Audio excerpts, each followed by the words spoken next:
কারো কাছে টাকা পয়সা নিয়ে খাই না, তোর কাছ থেকে সামান্য কিছু টাকা নিয়ে আমি একসঙ্গে হোটেলে খামু, দিতে পারবি?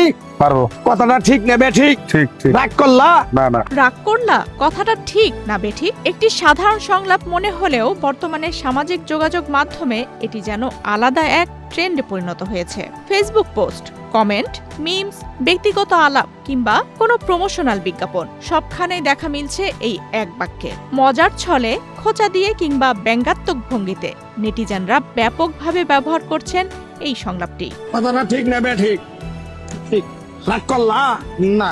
অনুসন্ধানে জানা যায়, ভাইরাল এই সংলাপটি প্রথম ছড়িয়ে পড়ে ইমান আলী নামে একটি ব্যক্তিগত ফেসবুক প্রোফাইল থেকে পোস্ট করা একটি ভিডিওর মাধ্যমে। গত 12ই মে প্রকাশিত 3 মিনিট 38 সেকেন্ডের ভিডিওটির ক্যাপশনে লেখা ছিল, দানবের মতো ছেলেটির হাত দেখে কবিরাজ ভবিষ্যৎ বলে দিল।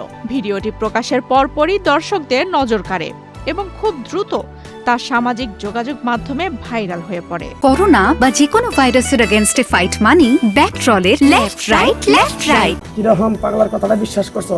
তোর মনটারে খুবই সরল সোজা, মানুষের পাশে। তবে খোঁজ নিয়ে জানা গেছে, ভাইরাল হওয়া সেই কবিরাজ বাস্তবে কোনো কবিরাজি নন। তিনি একজন পেশাদার অভিনেতা। তার নাম ইমান আলী। তিনি জানান, ভিডিওটি নির্মাণের পেছনে ছিল ব্যক্তিগত এক অভিজ্ঞতা আর ক্ষোভ।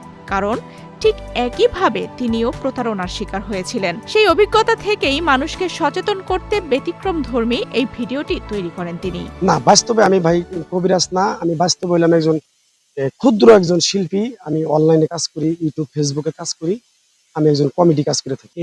আমি যে বিষয়টা তুলে ধরছি, সারা বিশ্বে সারা বাংলাদেশে আলোড়ন সৃষ্টি হচ্ছে, সেটার কারণটা হলো আমি একজন প্রতারণার ফাঁদে পড়ছিলাম। যেমন এই যে রাস্তাঘাটে, যেমন এই যে আমি যখন হঠাৎ করে একটা মানুষকে ধরে বিভিন্ন ধরনের কথাবার্তা বলি, তারা কিন্তু মানে যদি অনিগ্যালও হয় সেটা কিন্তু আমার সামনে লিগ্যাল বলতেছে, মানে সঠিক স্বীকার করতেছে যে না ঠিক আছে। যেমন আমি আমার সাথে এরকম প্রতারণার ফাঁদে পড়ছিলাম দিকে আমি ভিডিওটা করছি।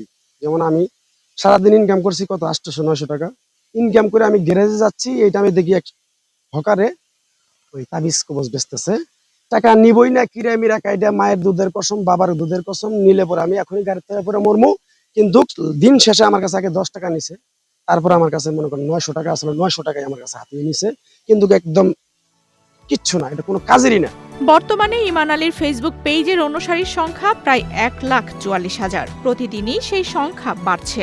গাজীপুরের কালিয়াকৈরে তার বাড়িতে গিয়ে দেখা যায় বিভিন্ন গণমাধ্যম কর্মী ও কন্টেন্ট ক্রিয়েটরদের ভিড়। হঠাৎ পাওয়া এই জনপ্রিয়তা নিয়ে ইমান আলী বলেন, একসময় অনেক কষ্টে দিন কাটলেও এখন তিনি ভালো আছেন এবং মানুষের ভালোবাসায় তাকে আরো অনুপ্রাণিত করছে। এই যে আমাকে দেখার জন্য বিভিন্ন ধরনের বিভিন্ন লোকজন আসতেছে, টিভির চ্যানেল থেকে আসতেছে, সাংবাদিকরা আসতেছে, জনগণ আসতেছে, আমার যে ফ্যান ফলোয়ার আছে, কলিজার ভাই বোনেরা, প্রবাস থেকে বিদেশ থেকে সবাই আমাকে সাপোর্ট করতেছে। আমি এইটাই অনেক, কোটি কোটি টাকার যে সম্মান করলে যেরকম সম্মান, তার চেয়ে বেশি সম্মান আমি পাচ্ছি, এটাই আমার কাছে।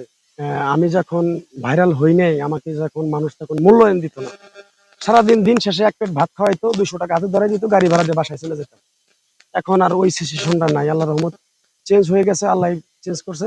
এখন দিন গেলে দেখা গেল একটা স্যালারি পাই, একটা বেতন পাই, ফ্যামিলি নিয়ে সুন্দরভাবে জীবন যাপন করে খেতে পারি। এটাই আমার কাছে অনেক খুশি, অনেক আনন্দ। প্রায় 20 থেকে 25 বছর আগে জীবিকার সন্ধানে পরিবারের সঙ্গে লালমনিরহাট থেকে গাজীপুরে আসেন ইমান আলী। এরপর সেখানেই স্থায়ীভাবে বসবাস শুরু করেন। ছোটবেলা থেকেই অভিনয়ের প্রতি তার প্রবল আগ্রহ। সময়ের সঙ্গে সঙ্গে সেই শখই একসময় পেশায় রূপ নেয়। বর্তমানে ডিজিটাল প্ল্যাটফর্ম কেন্দ্রিক অভিনয়কেই জীবিকা নির্বাহের প্রধান মাধ্যম হিসেবে বেছে নিয়েছেন তিনি। না, এরকম তো কোনো পরিকল্পনা আমার ছিল না। আমি তো আসছিলাম আমার ফ্যামিলি নিয়ে, এখন তো আমার খুব অভাব ছিল। ফ্যামিলি নিয়ে আসার পরে আমি এখন কোনো কাজ কাম পাই না। 10 দিন বেকার থাকার পরে আমি একটা গ্যারেজে যাই, একটা রিক্সা চাইছিলাম। সেই রিক্সাটা মালিকও আমাকে দিত না, চিন্তা না দিব কিভাবে।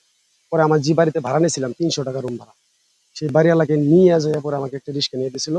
ওই রিক্সা থেকে চালাইতে চালাইতে পরে এইভাবে আস্তে আস্তে এইভাবে এই জগতে চলে আসছে। এখন আমার ফ্যামিলি থেকে মানে একদম এলাও না, মানে আমাকে এগুলো করতে দিব না। পরে আমি অনেক মানে রাগারাগি করে, অনেক ঝ্যামঝ্যাম করে আমার ফ্যামিলিকে যেভাবে হোক বুঝাই ঠুঝে ফিরে আসছি। তুই এসে পরে আমি এই জগতে ঢুকছি। বিভিন্ন কন্টেন্ট ক্রিয়েটর ও নাট্যদলের সঙ্গে যুক্ত হয়ে নিয়মিত সামাজিক সচেতনতামূলক ও হাস্যরসাত্মক ভিডিওতে অভিনয় করছেন ইমান আলী। তিনি জানান, যতদিন বেঁচে থাকবেন ততদিন মানুষকে বিনোদন দিয়ে যেতে চান। ভবিষ্যতেও এমন সচেতনতামূলক মজার ভিডিও নিয়ে দর্শকদের সামনে হাজির হবেন। পাশাপাশি নতুন কিছু চমকও থাকবে বলেও ইঙ্গিত দেন তিনি। ইদারিং 2-1 দিনের ভিতরে অন্য কোনো মানে কিছু স্কিপ নিয়ে আসতেছে যেটা বাস্তব হচ্ছে আমাদের দেশে, সেগুলো নিয়েই আমি তুলে ধরবো। যেমন আমি আরো কিছু কিছু ভিডিও করি, রাস্তাঘাটে ভিডিও করি, আপনারা হয়তো দেখেন না, অনেক ফ্যান ফলোয়ার আছে আমার দেখে। রাস্তায় যে মানুষ হয়রানি করে, অজ্ঞান করে পান খাওয়াইয়া, চা খাওয়াইয়া, সিগারেট খাওয়াইয়া, বন্ধু বানাইয়া, আমি ওগুলা শিক্ষামূলক কিছু ভিডিও করতেছি। হ্যাঁ, ট্রেনের থেকে মোবাইল নিয়ে দৌড় মারি, মানে বিভিন্ন সব সাইট নিয়ে আসি। ইমান আলীর এই আকস্মিক ভাইরাল হওয়া ও জনপ্রিয়তা নিয়ে স্থানীয় এলাকাবাসীর মধ্যেও বেশ আনন্দ ও চাঞ্চল্যের সৃষ্টি হয়েছে। তার সাফল্যে খুশি স্বজন ও প্রতিবেশীরাও। আর ইমান আলী নিজেও মনে করছেন, মানুষের ভালোবাসা ও সমর্থনই তাকে আরও বড় স্বপ্ন দেখার সাহস যোগাচ্ছে। আফসানা রিপা, বাংলাদেশ প্রতিদিন।